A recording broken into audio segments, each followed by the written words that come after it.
जी हाँ दोस्तों, आपका फेवरेट सीरियल पति ब्रह्मचारी में आज का एपिसोड लेकर आया है ढेर सारा इमोशन, जबरदस्त ट्विस्ट और वो मोड़ जो आपके दिल को छू जाएगा। कहानी की शुरुआत होती है उस खूबसूरत पल से जब सूरज ने अपनी जिंदगी की सबसे बड़ी सच्चाई को अपनाते हुए ईर्षा को अपने सीने से लगा लिया। उस आलिंगन में मानो सारी दूरियां मिट गईं, सारे शिकवे खत्म हो गए। सूरज के मन में अब ईर्षा के लिए जो प्यार था वो खुलकर बाहर आ चुका था। सूरज ने दाई माँ से बहस करते हुए साफ साफ कह दिया, दाई माँ, अब मैं ईर्षा का साथ कभी नहीं छोड़ूंगा। आपने जो भी कह दिया वो सब मैंने सुना, मगर मेरा दिल अब ईर्षा के बिना अधूरा है। सूरज के शब्द सुनकर दाई माँ को भी झटका लगा, लेकिन वो भी हार मानने वाली कहाँ थी। दाई माँ ने ईर्षा को एक चुनौती दे दी। उसने कहा, अगर तुम इस घर की बहू कहलाना चाहती हो तो 2 दिन के भीतर 11,000 रुपए कमा कर दिखाओ, तभी मैं मानूंगी कि तुम इस घर को संभाल सकती हो, तभी मैं तुम्हें इस घर की बहू मानूंगी। दाई माँ की ये बात सुनकर ईर्षा के मन में एक आग जल उठी। उसने ठान लिया कि चाहे जैसे भी हो वो ये चुनौती पूरा करके दिखाएगी। ईर्षा ने सूरज से कहा,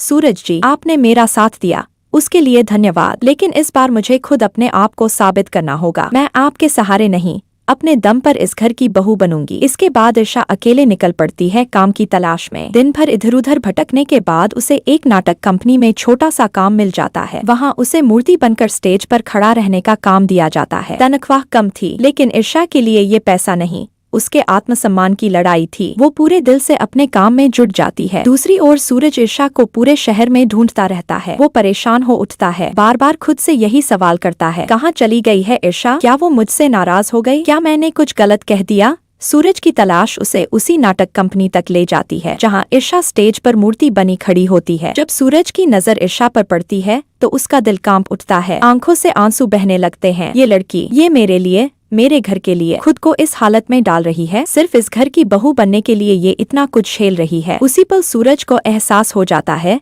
कि ईर्षा उससे सच्चा प्यार करने लगी है। सूरज भागकर ईर्षा के पास पहुंचता है और उसे पकड़कर घर ले आता है। घर आते ही सूरज कहता है, ईर्षा, तुम ये सब करने की क्या जरूरत थी? मैं तुम्हें पैसे दे देता, तुम दाई माँ को दिखा देना, ये चुनौती ऐसे भी पूरी हो जाती। लेकिन ईर्षा मुस्कुराकर कहती है, सूरज जी, अगर आप मेरे लिए इतना कर सकते हैं तो क्या मैं अपने आत्मसम्मान के लिए इतना भी नहीं कर सकती? मैं इस घर की बहू खुद बनूंगी, खुद को साबित करूंगी, आपकी मदद के बिना। सूरज उसकी जिद देख मुस्कुरा देता है, लेकिन वो अब ईर्षा की मजबूती और जज्बे को समझ चुका था। फिर ईर्षा रात रात भर पार्टी में डांस करती है, गाती है, छोटे छोटे काम करके पैसे इकट्ठा करती है। उसके हाथों में छाले पड़ जाते हैं, मगर वो रुकती नहीं। उसकी मेहनत रंग लाती है। आखिरकार जब वो पूरे 11,000 रुपए इकट्ठा कर लेती है तो सीधा दाई माँ के पास जाती है। उसने ही से दाई माँ के हाथ में पैसे रखे और कहा, ये लीजिए दाई माँ, आपके दिए हुए इम्तिहान का जवाब। मैंने बिना किसी के सहारे ये पैसे कमाए हैं। अब क्या मैं इस घर की बहू कहलाने लायक हूँ? घर के सभी सदस्य हैरान हो जाते हैं। किसी ने नहीं सोचा था कि ईर्षा इतनी जल्दी ये कर दिखाएगी। सभी की आंखों में ईर्षा के लिए सम्मान झलकता है। सूरज भी गर्व से उसे देख रहा होता है, मगर दाई माँ का दिल अभी भी पत्थर बना हुआ था। वो मुस्कुराती नहीं,